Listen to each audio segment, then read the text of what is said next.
So magandang araw Kabola, sa recording po ng video na ito, hindi pa po naghaganap po, wala pang games na nagaganap po sa finals Kabola, and of course, is highly anticipated.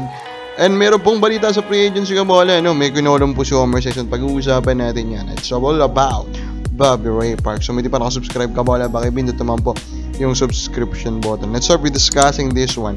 Kung ikaw po ay nagtaka Kabola, diba, sa medyo pangit na naging performance po nitong si Scottie Thompson. Kasi, diba, as in, wala siyang impactful na game, no? Doon po sa naging semifinals nila with Meralco Bolts. Ito po pala yung rason, Kabola. So, meron siyang iniindang injury, Kabola. And of course, prenace po siya ni Coach Tim Cone. Bulging disc daw, sabi ni Coach Tim Cone. For me naman, wait lang, Kabola, diba? Bakit hinayaan niya ni Coach Tim Cone, diba? Di ba malala yan? This, I think that is in the back, diba, Kabola? Pero, ako lang, sana hindi na pinilit, no? Kabola, although of course the series was close. And of course, pangit din yung naging performance kasi ng Ginebra in that first tournament. Kaya siguro pinilit, Kabola. Pero, knowing Scottie Thompson, knowing that he is still young, Kabola, I think medyo risky yung naging decision po dito. Now, one of the storylines po na inaabangan with this San Miguel Meralco battle is about Chris Ross battling his former squad Meralco Bolts, Kabola. Kung maalala nyo, nakapailang lipat-lipat si may Chris Ross dati, diba? Global Port ba yan o Powerade ba yan? Then nag-Meralco, Kabola, and then before siya tuluyan nakapunta ulit sa San Miguel Birmen, Kabola. Pero dun sa Meralco Bolts dati, if you remember, naalala ko talaga, nag-lead siya dati sa liga sa assist talaga, Kabola. Dun talaga siya nakilala in a way, no? Na one of the best in terms of carving out the defenses, Kabola, with his passing. So dun talaga siya nakilala, even with his defense. Now, he will try to stop Meralco from getting their first title, Kabola. That is weird siguro. Siya mismo nagsabi, Kabola, na they gave him the opportunity, so it will be weird for him.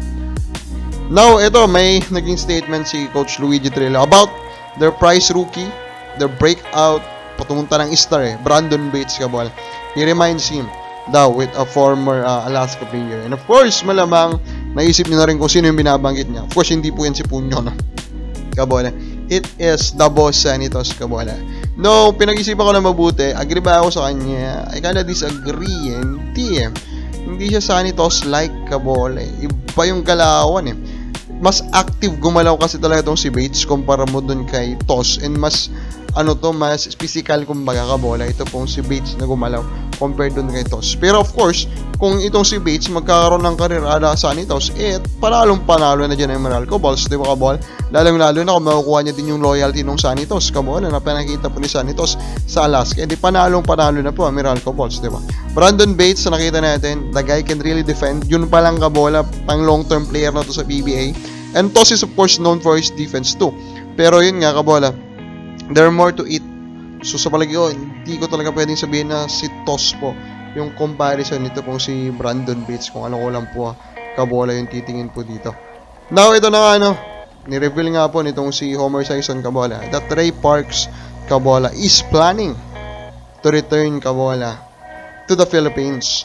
He just delivered a very good season. 8.7 points, Kabola, 45% and 2.38% from the 3. That's a very good numbers po for Ray Parks, Kabola. Alam naman natin, monster talaga yan sa PBA. Nang tinatong daw si Coach Shot Reyes, that's new to me, sabi niya. Pero of course, it will not be that easy. And for me, I will not even bet on it, Kabola. Ray Parks, malamang yung magandang offer yan. Malamang ang rason niya, Kabola, bakit niya gusto mo sa Pilipinas. Of course, makasama po yung binubuo niyang pamilya with his girlfriend, Kabola, diba, si Zainab. So that's the reason, Kabola, talagang magkaroon siya ng shot to return. Pero wait lang, TNT fans, before kayo maging masaya, Kabola, kasi nga mukhang kailangan nyo na superstar. Isipin nyo mabuti, diba, nung sila po ay umalis papunta po ng Japan, Kabola, hindi naging maganda yung breakup niya with TNT. So for us to expect na itong breakup or itong pag-return niya sa TNT agad yung gusto niyang balikan, parang tagilid yun sa akin, Kabola. Kabakabols palagi mo, sa TNT kaya ang gusto niyang balikan, comment lang po sa baba.